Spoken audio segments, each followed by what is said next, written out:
मेरे प्यारे साथियों, दुनिया में जब भी स्पेस की बात हो तो स्पेस की बात सुनते ही टेक्नोलॉजी के प्रति रुझान बढ़ने लगता है। अर्थ के दूसरी तरफ क्या है यह जानने की जिज्ञासा होने लगती है और इसी जिज्ञासा में अर्थ के दूसरी तरफ यानी अर्थ के ऊपर क्या होगा, जहां हम नहीं गए वहां क्या होगा, ग्रहों की स्थिति क्या होगी, चंद्रमा पर कोई जाकर रहे तो कैसे रहेगा, मंगल पर जाए तो कैसे रहे, दुनिया में किसी और अगर अदर टेरेस्ट्रियल बॉडी पर जाना हो तो क्या करना होगा। यह सपना पूरा करने के लिए एक व्यक्ति ने पूरा बीड़ा उठाया हुआ है। नाम है उनका एलन मस्क, जिन्हें मैं अपभ्रंश भाषा में एलियन मस्क भी कहना पसंद करता हूं, क्योंकि ये वो व्यक्ति हैं जिन्होंने हर चीज को एक्सट्रीम पर ले जाकर किया है। और ऐसा क्या कर दिया है, ये एक ऐसा रॉकेट बनाने में सफल हो गए हैं जिस रॉकेट से आप 29,000 किलोमीटर प्रति घंटे की रफ्तार से यात्रा कर सकते हैं। ये एक ऐसा रॉकेट बनाने में सफल हो गए हैं, प्रॉपर तरीके से टेस्टिंग कंप्लीट करा दी है, जो रॉकेट अंतरिक्ष में जाकर वापस भी लौट आएगा। ये एक ऐसा रॉकेट बनाने में कामयाब हो गए हैं जो चंद्रमा पर लोगों को लेकर जाएगा, वापस लेकर आएगा और इस पूरे समय को 5 से 7 दिन में खत्म कर देगा। जहां एक और अभी चांग E6 नाम से चाइना का रॉकेट मिशन, वो चंद्रमा मिशन गया हुआ है, जिसे आने में 53 दिन लगने वाले हैं। यह कारनामा 5 से 7 दिन का रखा है इन्होंने कि 5 से 7 दिन। बोले ये तो हायर एंड है जिसमें आप रह के भी आओगे। तो भाई ऐसा क्या बना दिया है।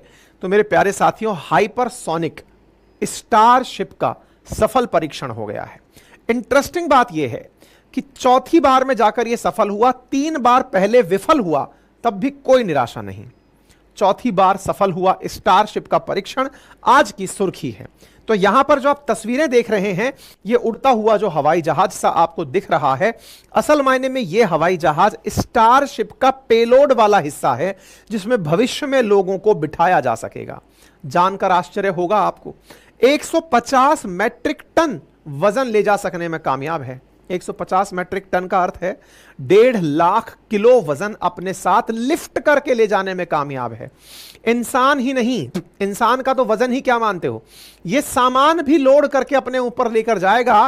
चंद्रमा पर नासा के द्वारा जो कल्पना की जा रही है कि वहां जाकर हम कॉलोनी बसाएंगे, उस कॉलोनी में माल ढुलाई के काम आएगा। यह है मिशन आर्टेमिस। बकायदा इन्होंने सफल तरीके से अपना परीक्षण किया। जानने के आश्चर्य बात यह है कि पेलोड और साथ में ले जाने वाला रॉकेट, ये दोनों की दोनों सुरक्षित धरती पर वापस लैंड भी हो गए। एक बात समझाता हूं, पहले समझिए। जब भी कोई अंतरिक्ष में आप कोई भी रॉकेट छोड़ते हैं, मैंने कईयों बार बताया है, जैसे अपन इसरो की बात करें तो PSLV GSLV नाम से जो हमारे लॉन्चिंग व्हीकल्स हैं, उन लॉन्चिंग व्हीकल्स के ऊपर पेलोड बांधा जाता है। पेलोड यानी कि जिसके ऊपर चाहे सैटेलाइट है, जो भी आप परीक्षण जिसका करना चाह रहे हैं, होता यह है कि वो पेलोड तो अंतरिक्ष में रह जाता है और जो रॉकेट है ना, वो जल जाता है। जल जाता है मतलब खत्म, वो वापस नहीं आता। तो हमारे जितने भी रॉकेट लॉन्च होते हैं वो आसमान में, अंतरिक्ष में ही खत्म हो जाते हैं। सर, उनका कचरा तैरता रहता होगा, बिल्कुल, उसे डेब्रिस कहा जाता है। कचरे को, अंतरिक्ष के कचरे को डेब्रिस कहा जाता है, ठीक है।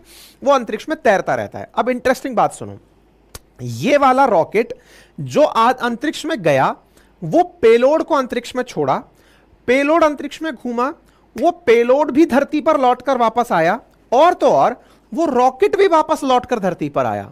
इन्होंने जो प्रयोग किया उसमें पेलोड और रॉकेट दोनों अलग अलग समुंदर में आकर गिरे, एक मैक्सिको की खाड़ी में और एक हिंद महासागर में। इस वजह से यह सुर्खी बड़ी बन जाती है, हेडलाइन बनती है, SpaceX Starship makes breakthrough ocean landing.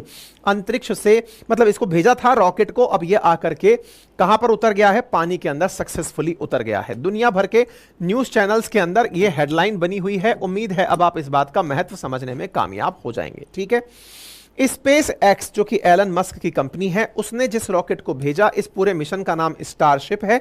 इसे 6 जून को टेक्सास के बोका चिका नामक स्थान से लॉन्च किया गया था और इसकी हिंद महासागर के अंदर कामयाब लैंडिंग कराई गई। सबसे इंटरेस्टिंग बात यह थी कि इस टेस्ट का सबसे बड़ा गेम यह था कि यह वापस से जब लौटेगा तो वायुमंडल के अंदर जो तीव्र घर्षण होगा, उस घर्षण को यह सहन कर पाएगा या नहीं, क्योंकि घर्षण से इसमें आग लग सकती है। आग लग सकती है तो आग लगकर कहीं यह नष्ट ना हो जाए, यही इसकी सबसे बड़ी चुनौती थी और यह सक्सेसफुली उतर आया। तो